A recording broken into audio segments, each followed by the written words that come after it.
America और Israel को लेकर जिस तरह के वॉर नैरेटिव इस वक्त खाड़ी देशों में चल रहे हैं, उसमें लगातार नए अपडेट आ रहे हैं।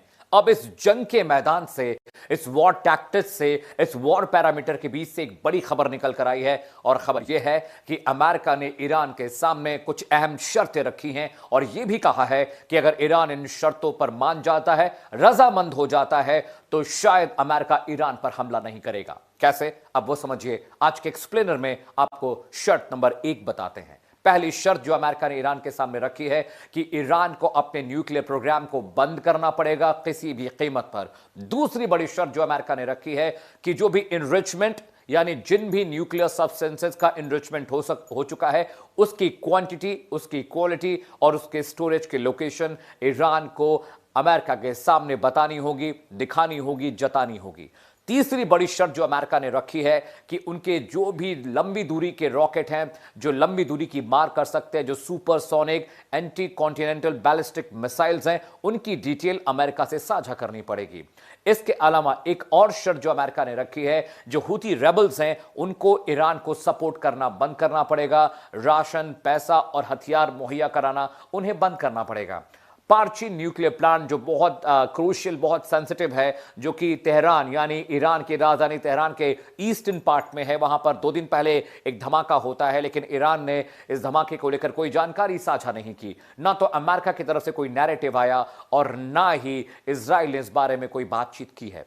अगली शर्त जो रखी गई है वो ये है कि 48 घंटे के भीतर, 72 घंटे के भीतर अगर ईरान इस न्यूक्लियर डील पर रजामंद हो जाता है, राजी हो जाता है, सहमत हो जाता है, तो बहुत मुमकिन है कि डिप्लोमेटिक कम्युनिकेशन के जरिए ये टसल, ये तनाव, ये स्ट्रेस शायद कम हो जाए। लेकिन ईरान ने अभी तक इस बाबत कोई जवाब नहीं दिया है।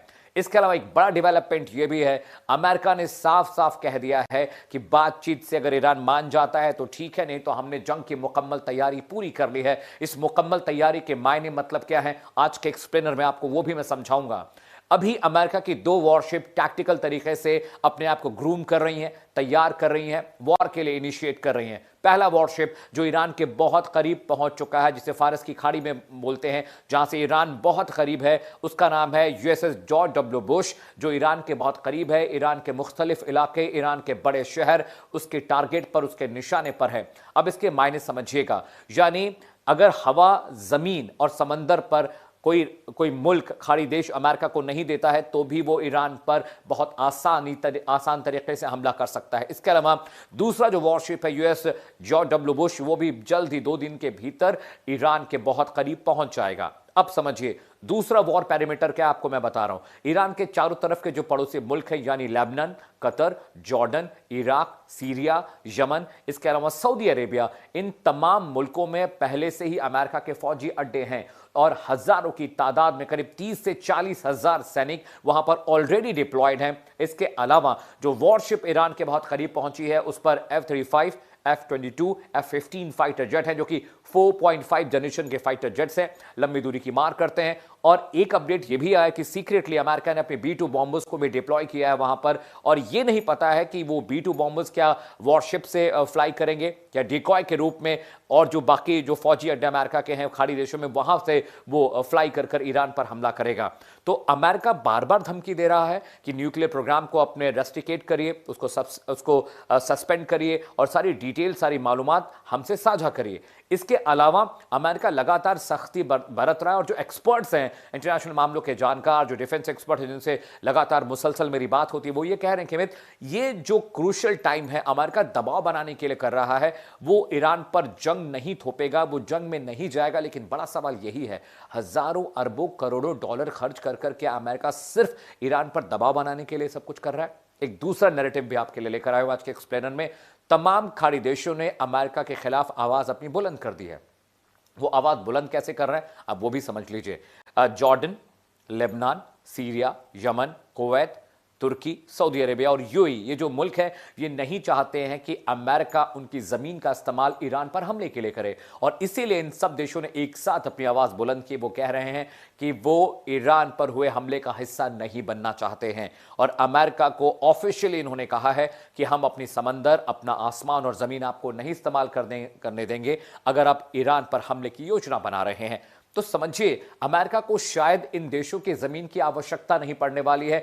जरूरत नहीं पड़ने वाली, नीड नहीं है। क्यों? क्योंकि जो उनके वॉरशिप डिप्लॉय किए गए हैं उन पर टॉमहॉक मिसाइलों का एक बहुत बड़ा जखीरा है। इसके अलावा अमेरिका के जो फाइटर जेट्स हैं उन वॉरशिप पर डिप्लॉयड हैं, उनके पास हॉवरक्राफ्ट हैं, डिस्ट्रॉयर्स हैं, मिनी सबमरीन्स हैं।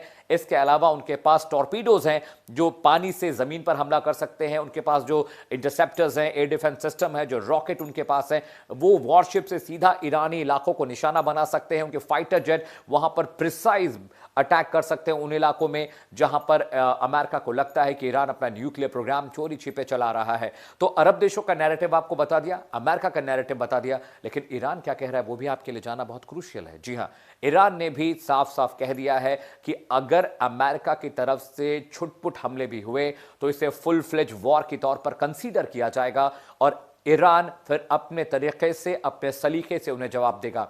आज मैं आपको बताऊं कि ईरान के पास दुनिया के 5 सबसे खतरनाक रॉकेट्स हैं जिनका जवाब अमेरिका और इजराइल जैसे मुल्कों को देना बहुत मुश्किल होगा। आपको पता होगा जब जून महीने में 2025 जून में जब अमेरिका, इजराइल ने ईरान पर हमला किया था, तो ईरान ने जब रिटेलिएशन किया तो आयरन डोम जो उनका एयर डिफेंस सिस्टम है इजराइल का, और एरो 3 जिसे दुनिया का सबसे बेहतरीन, सबसे मुफीद, सबसे सटीक एयर डिफेंस सिस्टम कहा जाता है, उसने बहुत सारे मिसाइल मिस किए थे ईरान के, जो इजराइल के मुख्तलिफ शहरों में गिरे। तेल अवीव, वेस्ट बैंक, न्योत, यरूशलम, इन इलाकों में वो रॉकेट गिरे और बहुत नुकसान हुआ। करीब $50 बिलियन से ज्यादा का नुकसान इजराइल को ईरान के साथ उस वक्त के युद्ध में, जंग में मुफ्तला होने की वजह से चुकाना पड़ा। तो इस बार भी वही बात है, और इस बार तो जखीरा ज्यादा बड़ा है। जो फज्र रॉकेट ईरान के पास है वो एक सुपरसोनिक क्रूज मिसाइल है जो बहुत तेजी से अटैक करती है, जिसे इंटरसेप्ट करना बहुत मुश्किल है। अल-फतह 1 और 2 दो सीरीज की रॉकेट उनके पास हैं जिससे वो अमेरिका के जो वॉरशिप्स हैं उनको भी डुबाने का मादा रखते हैं। इसके अलावा उनके पास बहुत सारे ऐसे मिसाइल हैं जो एटॉमिक वेपन्स को कैरी कर सकते हैं। तो जरा सोचिए कि अगर अमेरिका और इजराइल ने ईरान पर हमला किया और अगर ईरान का दिमाग खराब हुआ और ईरान ने गलती से भी अपना एक एटॉमिक वेपन अमेरिका पर छोड़ दिया तो क्या होगा, और इजराइल पर गिरा तो क्या होगा। इजराइल छोटा सा देश है, छोटा सा मुल्क है, सुपर पावर है, ताकतवर है, मिलिट्री बहुत स्ट्रांग है, टैक्टिकल बहुत एडवांसमेंट है, उनके जो वॉर वेपन्स है वो बहुत एडवांस हैं, और बाकी दुनिया के तमाम मुल्क उनसे सीखते हैं, उनके वॉर वेपन्स को कॉपी करने की कोशिश करते हैं, उनके आर्म्स एमुनेशन पर रिसर्च हो रही है। तो ऐसे में वो छोटा सा मुल्क अगर 2-4 रॉकेट वहां पर गिर गए जो एटॉमिक वेपन्स को कैरी करते हैं तो इजराइल का क्या होगा। यही डर सबसे ज्यादा अमेरिका और इजराइल को सता रहा है, और इसीलिए ये मुल्क ईरान पर हाथ डालने से बच रहे हैं। ये दबाव की रणनीति, डिप्लोमेटिक पॉलिसी है, अमेरिका उसको हमेशा अख्तियार करता है। वर्ल्ड बैंक, अगर आप वर्ल्ड मैप पे आएंगे, अगर आप मेरी बात को ध्यान से समझें तो अगर ये वर्ल्ड मैप है, ये वाला जो हिस्सा है वेस्टर्न हेमिस्फीयर का है, यहाँ पर कनाडा है, यहाँ पर अमेरिका है, यहाँ पर लैटिन अमेरिका है, मैक्सिको, और उसके बाद जो फुटबॉल कंट्रीज है वो यहाँ पर है, यहाँ पर ग्रीनलैंड है।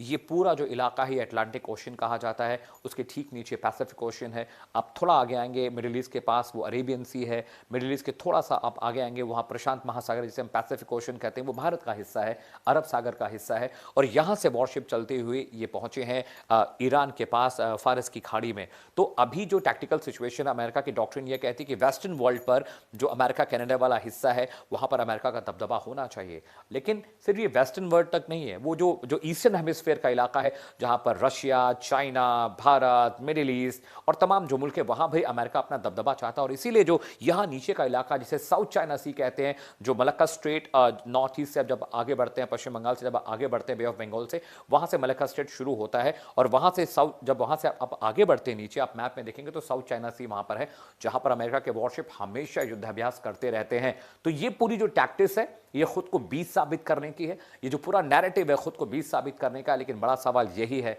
क्या अमेरिका अगर ईरान न्यूक्लियर डील पर रजामंद नहीं होता है, उनकी बात नहीं मानता है, तो क्या अटैक होगा, और अटैक होगा तो जो खाड़ी के देश है वो किस तरह से रिएक्ट करेंगे। और सबसे बड़ा रिएक्शन तो ईरान का देखने, क्योंकि ईरान ने कह दिया है कि हमारे ऊपर हमला होगा, हाथ काट देंगे, हमारे ऊपर हमला होगा, पूरी दुनिया में आग लगा देंगे, हमारे ऊपर हमला हुआ तो अमेरिका को ऐसा सबक सिखाएंगे कि अमेरिका पूरी ज़िंदगी याद रखेगा। सवाल ये भी है कि हिजबुल्लाह, हूतीज़ और हमास के आतंकवादी कहीं कुछ प्लान तो नहीं कर रहे हैं अमेरिका के खिलाफ। अमेरिका यहाँ पर ईरान में बिजी है और पता चला कि 9/11 जैसी कोई घटना अमेरिका में दोबारा हो जाए, ये तमाम सवाल हैं, ये तमाम हाइपोथेटिकल क्वेश्चंस हैं, ये तमाम अंदाजे और इम्कान हैं जिन पर इंटरनेशनल नैरेटिव चल रहा है।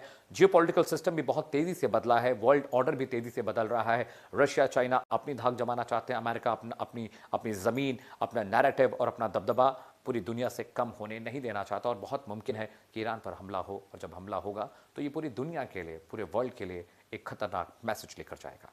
आज के एक्सप्लेनर में मेरे साथ फिलहाल इतना ही, लेकिन देश और दुनिया की तमाम बड़ी खबरों को देखने, पढ़ने, समझने के लिए आप हमारे सोशल मीडिया प्लेटफॉर्म को फॉलो करिए। इनखबर.com पर आप तमाम खबरों को तफसील से पढ़ सकते हैं। सोमवार से शनिवार आप मेरे साथ शाम 5 बजे इंडिया न्यूज़ पर जुड़िए, मेरे प्रोग्राम देश का सवाल में, जहां पर मैं डिबेट करता हूं एक बड़े पैनल के साथ, और दुनिया भर के इंटरनेशनल मसलों पर हम डिस्कशन करते हैं। उसके अलावा रात 8 बजे भी एक प्रोग्राम मैं आपके लिए लेकर आता हूं वॉर से जुड़ा,